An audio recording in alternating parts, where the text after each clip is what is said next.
Hello and welcome to Unprofessional Engineering. My name is James. And you got Luke. Luke, we are joined by our last special guest of Accelerate 2018. And I think we saved the best for last. I watched the keynote, and it was pretty good. I watched the keynote and thought, we could probably just ask him one question and he'll just roll with it. So that's good. And just repeat the keynote, right? So from Steelcase, Steve Goetzinger. Did I get it right? You got it right. All right. Can I call you Steelcase Steve?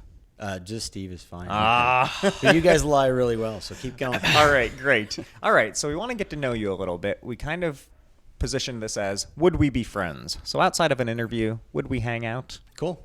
So Luke, you want to lead off with this one? Yeah, so your favorite designer, engineer, scientist, living, dead, any field, doesn't need to be related to anything that you're currently doing for your career or anything like that.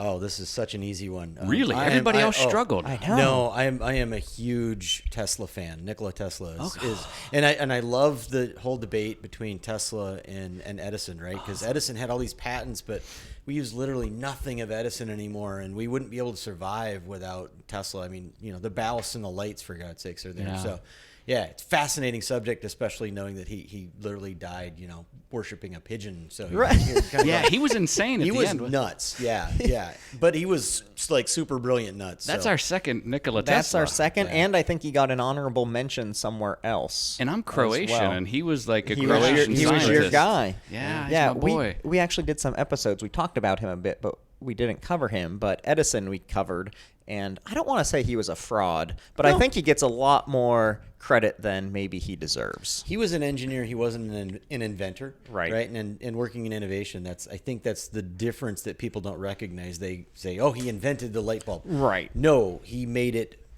manufacturable. He made it mass live producing it, longer. right. He made it all of these other things, but he didn't invent it. He actually bought that. Right? Yeah. And there's a bunch of those where he bought and he made them work, right? Mm-hmm. But he wasn't an inventor. He was an engineer. Absolutely. Okay, next one. And you have to answer this. Everybody balks at this. If you weren't doing the job you have, and this is obviously your dream job, right? You love it. I You're love my job. passionate about everything Yeah, you of do. course. But so what would be the second job you would do? Money's not an option. Location's not an option. Oh. If you weren't doing what you were doing, what would it be? I have to put out a big shout out to the SV Delos crew. I'm fascinated with this. So there's a YouTube channel, several people on a yacht, 60-foot yacht. They're sailing the world. Okay. They are not rich. They make their money off of their YouTube videos and donations. And Delos is the name of the boat. Okay. It's fascinating to watch because it's all the little intricacies of where they stop, the little secondary ports, the problems they have on the boat, how they do things, and it's not we're sailing. It's all of that stuff that makes up life. So a millennial YouTuber. Is that what they yeah, are? that's pretty much it. Okay. But they've been doing it for like 8 years. And So maybe they're not millennials. No, they're not, but they fit that profile Okay. perfectly. Right. Yeah. Okay. Yeah. Cool. That's a interesting. good one. In your mind, is Pluto a planet? Yes, I think it is. Yes. It's a planet. Luke has, unknowing to Neil deGrasse Tyson, a raging battle. I have a with beef him with Neil over deGrasse this. Tyson because if you didn't know, he's the reason why he's the one that started this campaign to make yeah. Pluto not a planet. And, Yep. and I grew up when Pluto was a Pluto's a planet. And planet. it's interesting, all the people we've interviewed so far, there's like a line, all the younger folks we age line? interviewed Yeah. were like, oh, no, it's not a planet. And all the folks that grew up with Pluto as a planet seem to think, like, I still call it a planet. It was a planet when I was in I'm school. going to bust Neil deGrasse Tyson up. Last but not least, rank these four: Harry Potter, Game of Thrones, Doctor Who, Star Wars. Oh, wow. This is like the trifecta of geekdom with an extra. All the geek. Yeah, it's awesome. Have to say, big Harry Potter fan. Game of Nice. Thrones is probably number one, though, just Okay. because it's so twisted. Yeah. Harry Potter number two. I'm not a big Doctor Who fan. It's good, but Okay. it's twisted. And what was the Star Wars. Star Wars. Star Wars is great, and I was right in that era where, Mm-hmm. at I think I was about 10 years old when the first one came out. So, have to. That's almost in a category by itself, right? I never Fair miss enough. even the new stuff. So, Okay. So I saw your keynote. I'm a huge Jeep fan. I love West Michigan. I vacation there like all the time. I've taken my personal vehicle on the sand dunes. Cool. At Silver Lake. So was that your Jeep? And secondly, have you ever driven on the sand dunes in West Michigan? no, that was not my Jeep. I actually drive a Grand Cherokee because I have to towboat. But my son, who's in college, has a Jeep, and it is a Rubicon. We bought it for him used. It's very interesting as he's gone to college. His mother drives it a lot. Okay. I don't get to drive it very often because it's gone when I come back. I have driven on the dunes. It's way cool. Yeah. And and a modded Jeep is excellent. Definitely if you can. Okay. Very reasonable, awesome hobby to have if you want to go that route too. Okay. So. Okay. You're up there enough. I feel like you really should make an investment. Goodness gracious, no. We could leave it. We could leave it at Troy's house. So It's my fine. wife said while we were driving on the sand dune, she's like, "We have to drive this vehicle home at the end of this vacation," because I was like I was Starsky and Hutch. So. You know, even with my Grand Cherokee, because it's a Trailhawk, I've had it for a year, and I got the guts to take it off road for the first time, and I had to keep reminding myself of the costs and don't wreck Right. it. And Keep it nice. Oh yeah, and of course when as I was driving back, it was Steve needs to make a really quick stop in that spray off car wash because if my wife sees this, she's going to kill me kind of thing. So. Okay, so real questions now. Shoot, Real James. questions. All right. So tell us about your role at Steelcase. So my role at Steelcase is a kind of an odd one. I always say I have kind of 3 jobs. The first and primary is as an innovator. And I've always been, for the 20 years of my career, I've always been in some role where it was as an innovator in one form or another. I've done projects for parametric manufacturing and product visualization. And I mean, the list is pretty long, but I'm kind of fortunate in that I kind of get to hunt my own work. I usually have 2 or 3 projects going on. I have a coworker here, Brett. Brett's a millennial who also has a little bit of larceny in his soul. That's my favorite statement for innovation. You got to have a little bit of twist to you. And I mentor him as well as work with him. And he's to the point now where I can pass down projects to him, or he's finding his own, which is very exciting. So as I hunt for that innovation or that potential. It's really interesting. I feel like I learn more every day. I get more out of it, I think, than I put back in. But it's just fun. It's just great fun. Being able to leave some kind of legacy I always say when I leave, I hope somebody remembers what I did, or at least how crazy I was. Right. More than likely the latter. More than likely the that latter, works. yeah. I feel like if you get to hunt for your own work, then that probably leads to the whole "this is my dream job" thing, right? Yeah. That Oh, kind of yeah. helps. Yeah. I get a lot of college students come through on a regular basis for tours and other things, and they always say, "You have the coolest job in the world," and I always politely say, "Yes, I know." Yes, I do, and you're Yes, not I do. taking it. Yes. And if you want one, it's going to take you 20 plus years Right. to get here. Yeah, but it's worth the effort, right? It's totally worth the work. So you mentioned during your keynote, you talked a little bit about the design process that you've been involved with help developing. Could you give us, I'll say, the 5-minute version of what that process looks like? So I'm like the weirdest animal on the planet. I have an engineering background. I started in engineering while I was at Steelcase and transitioned over into IT, but I have a second degree in marketing. So I work with pretty much everybody at Steelcase has a potential to be a customer of mine, and the industrial design group and the mall shop and the engineering group are part of that. And I will say our industrial design engineers are fabulous. They come up with the greatest stuff. Everybody thinks furniture is just furniture, and then it was interesting. Like at the end of the show, we had people sitting in the chairs that I had up there, and they were a chair's a chair, and they'd sit down and they go, "Ooh," right? And I think that's part of it. I think that's using the environment is really the proof and the concept of what we do at Steelcase. And without that, you just kind of look at it and go, "A chair's a chair." No, it's not. You need to sit in it. You need to work in it for a while. So, I want to touch on that a little bit more, but before that, you were an engineer. You got into IT and marketing. So Luke and I guess, as Hooper said, we're ex-engineers. I was going to say bad and engineers. we got I'll driven take into ex-engineer. marketing, Yeah. and we typically say it's because we're bad engineers, and they were like, how about you go give this thing a try instead? Right. What was it that got you in that direction? Is it you can talk to people? Is it you can describe things to a normal human that you understand the engineering, but you can say it in normal words? I think it's that. So I came from a technical sales background. I worked for a competitor, and when I started, I worked in the specials engineering group, and I was in charge of implementing software for them. Specials takes our products and mods them into bespoke type functional things. And in the meantime, I was also doing what they call customs, which are complete one-offs. During that process, I was writing code for everything. So it was a little bit of that. There are two statements that I got from the director that I used to report to. And he would say, first off, you have weaselage in your soul, which means that you can go off and kind of get things done in a big organization. It's not always easy. And then the second one was exactly what you said. It was he used to say, "You speak geek and human before," and I would like laugh at that and go, "Is that like speaking Russian and English, or Right. is that what does that mean?" And he said, "No, you can take things and you can communicate on a human level to the the executives who don't understand the technology side of it." Right. Yeah, and metaphor is a huge part of that, right? I mean, I tell these guys probably get tired of all the stories that I tell, So furniture's been around since people were sitting on rocks. Yep. Steelcase has been around 105 years. 105 years. So you think about like the length of furniture. Like, how does a company like Steelcase continue to be innovative with the designs that they do? Like, what's a little bit of the process that begins that? You don't have to do the whole thing, but like, what sparks that innovation? I think there's a couple things. I think one of it is just the attitude of Steelcase, and one of the things that I was incredibly proud of, but also a little bit humbled by, was when Steelcase turned 100 years old. They didn't produce a video about their history or a book about themselves or any of that stuff. They sent a camera crew off to predict what the next 100 years was going to look like. And it was like, wow, they didn't worry about themselves. They worried about all of the other people. And I think that's part of what makes great spaces, right? We don't talk about furniture. We talk about spaces.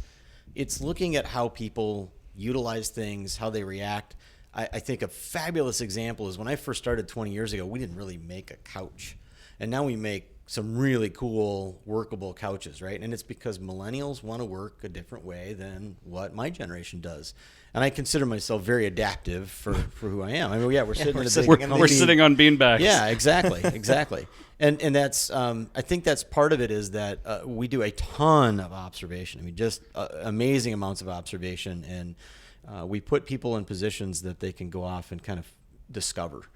And it's not an easy thing to kind of turn people loose and discover when you're a big company. So, From your website, I stole this from one of your goals of driving sustainable social, economic, and environmental change through your decisions and actions.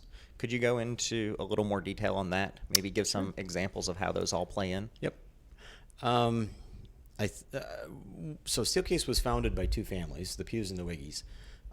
Wiggies? Wiggies, yes. I like that. And they are, so there's the Wiggy Foundation, the Pew Foundation, the Steelcase Foundation. They give a tremendous amount back in many, many ways to the community. But even internally, I can remember, I must have been with Steelcase only about 5 or 10 years. I mean, this is way before, really heavy recycling type stuff and methodologies came to place in America. And there was a big project to look at how our fabrics functioned and see if we could go womb to womb instead of womb to tomb, right? How do we put them back into the earth without causing problems? And that's one of the things that we've always been really, really good about, making sure that we don't do damage, that we do only good. And it's not an easy job, but it's right within our DNA, and it's been there for a long time. So next one. We mentioned Steelcase, over 100 years old. How does an organization with that much legacy handle change? So I think you mentioned in your keynote, innovation isn't easy. I think you may have something along those lines. So when you are innovating, that's a change for process, people, culture. How does Steelcase handle that change?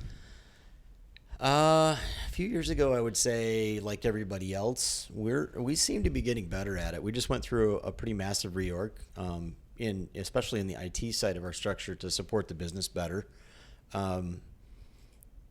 You always listen. Everybody's going to grumble a little. That's just part of change. But overall, it's very respectable, the volume of people that embrace it and run with it and make it happen in a way that is fairly timely, which is difficult, because that's the paralyzing factor, right? Of oh my gosh, we're going to change, and right. We can't do that, and we didn't do it that way, right? All of those excuses. And my grandfather used to say that the only difference between your generation and my generation is the calendar on the wall. They're in the names, right? Yeah. It's the same stuff, different names. And in my travels, I think that's one of the things I say a lot to people, and they kind of look at you like, oh, well, yeah, they had problems too, but they solved them, so we're going to solve them. And it seems to get a little easier as that attitude goes forward. So, Okay. I guess when you have a culture as well that's used to being on the cutting edge, that's used to accepting this change and actually driving the change themselves, that probably makes it a lot easier. it does. We still have our moments like everybody else, right?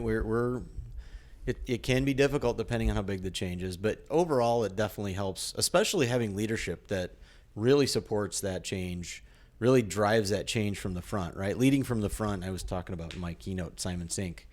The leaders lead from the front and they eat last, right? And that's a good leader. We have a lot of those. We have some great leaders. They definitely plow the road for me a lot when I'm in an innovation mode. So It's great. So again, back to your main stage, a lot of it was about innovation, and a big part of it was the 5 habits of an innovator. Mm-hmm. You don't have to go through all 5. Could you give us a high-level perspective of what that means and I guess just the process? So these were more like guidelines than anything else, right? And it's the first one's gathering and building your information portals, I'll call them, or methodologies, internal and external. Second one was, I believe, grabbing or capturing human moments, right? Mm-hmm. Those are the aha moments where you go, oh, if we change this, we've got something. When people look at you and go, wow. And I imagine that human moment is being connected with your team, because it's not just you having that aha moment. It's the people on the team, the people in the process having those and sharing them back with you. It was very interesting when we created our visualization system that I talked about. The aha moments we thought were going to be few and far between, and within less than a month we had 100 documented. And it's literally just sitting there and watching people, and you kind of realize it when it happens, right? Like when they're pointing at the screen talking about the space, but the space really isn't there. It's a virtual reality display. And you go, wait a minute. They're not worried about the technology. They're not worried about the visor. They're not worried about the gaming controller. They're just talking about what they know. And that was that first aha moment where we documented that and went, we got to get more of those. And then the next thing you know, it was, we're 100 of them down the road.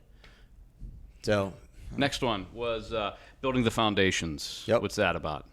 So one of the things that we learned with some of the first projects that I did that were more IT based is that IT information has feeders, right? And they're data feeders or geometry feeders or things that you need in order to be able to survive in the project.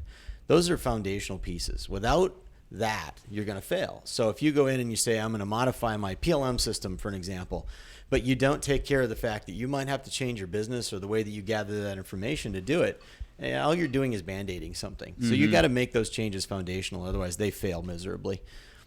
Next one, make connections.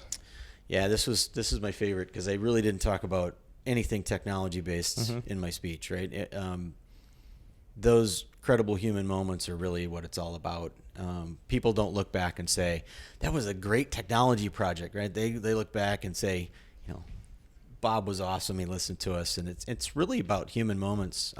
We have an internal group that is new business innovation group, and they do a lot of really heavy, deep research. One of the things they told me a long time ago was, remember that your heart gets one signal from your brain to beat. But when somebody gives you a hug, your heart sends 10,000 signals to your brain. We don't know why. Those human moments are what keep us safe. And I said, what do you mean by safe?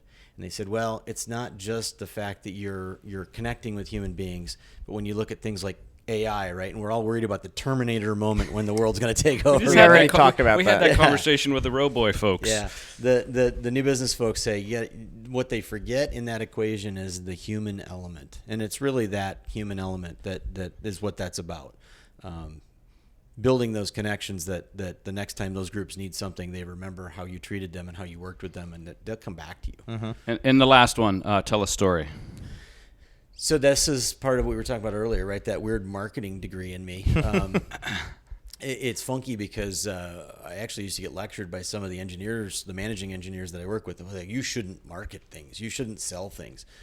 We market 24 hours a day as long as we're not sleeping as human beings. And I think that's to be honest, one of the shortcomings in engineering education is they don't get enough communication and marketing skills. I know they have a lot of things to cover, but the reality is that you can't create something unless you get buy-in from all your coworkers and your management. Yep. That's marketing 101. You got to get buy-in. It's a big part of it. And related to those 5, I don't know if we had the question, we pulled it.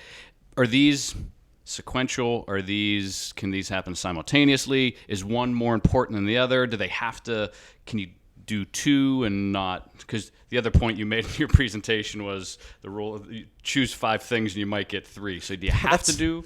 That's exactly it. Like I said, can I just maybe skip some of these steps and get there a little more quickly? Or maybe in your experience. Maybe just tell a really good story and not worry about the rest. Sometimes you can. They don't go in any sequential order. Okay. I treat them like a toolbox, right? I got a hammer and a screwdriver and a nail gun and whatever else that's in there, right? And some are power tools and some are not. I think probably the 2 biggest ones are more about the credible human moments and really building those networks, right? Knowledge comes with experience. You're going to get that no matter if you go hunt it like I do or not. But realistically, it's about how you connect with those people. And to be honest with you, you got to sometimes be delicate because you're rocking their world at times. I mean, you're messing with their livelihood and giving them an understanding that, and Steelcase is fabulous at this, right? If I come in and I say, well, I'm going to do something different, I'm going to change your jobs, and your jobs are basically not needed anymore. It's not about not needing you. We still want you. We want to put you in a role where, you have other things to do because all we did is take away some work that was easily automated, for an example. So I think that's part of it, right? Is that human connection of this isn't about getting rid of you. This isn't about you. This is about this task that you've now married yourself to and identified yourself with. I always joke and say if I get too married to my job, it's not going to go well in a variety of ways. My job is not me. I'm my job. So. What do you think? So it sounds like Steelcase is doing a great job of innovating. It sounds like you have a good understanding of this. What's holding other companies back?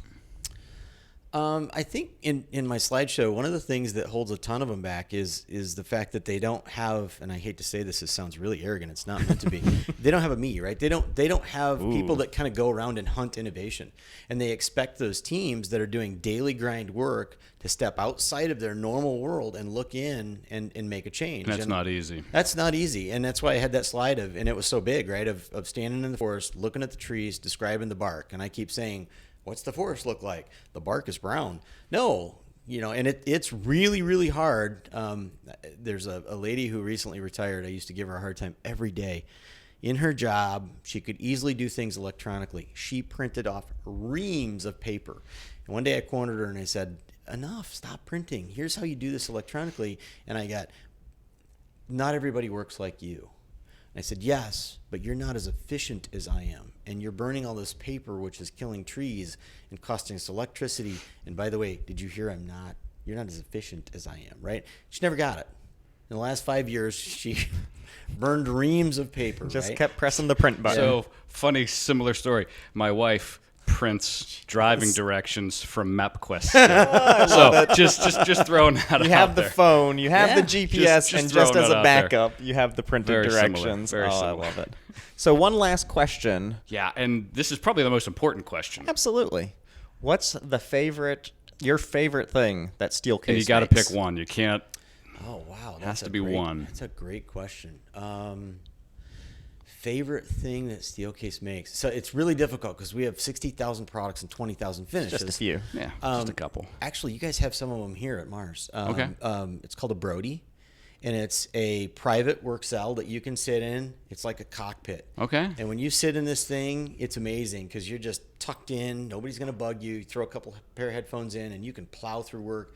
They come with heated and vibrating backs in the seats and power plugs and the whole bit. And it's this really cool little modular thing that you kind of go, oh, I could put that in my home. Yep. I was just thinking, I I might have need to talk that. to Troy. I feel like my cat would end up in there taking it over because he's like that. Oh, yeah. One other question. I lied. Do you guys happen to still make the original? What was it? I think it's waste called the can? Victor, right? That was the name of the trash I felt like can. it would be this cool, like retro thing if it was still made.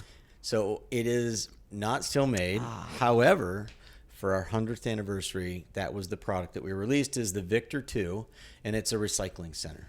So it's how we've changed in 100 years from let's not burn the building down to let's recycle the world. that's a That's good- that's a awesome. good I idea. love that. I was looking at it on the site and I was like, man, I bet people would love this. That's great that you guys did that.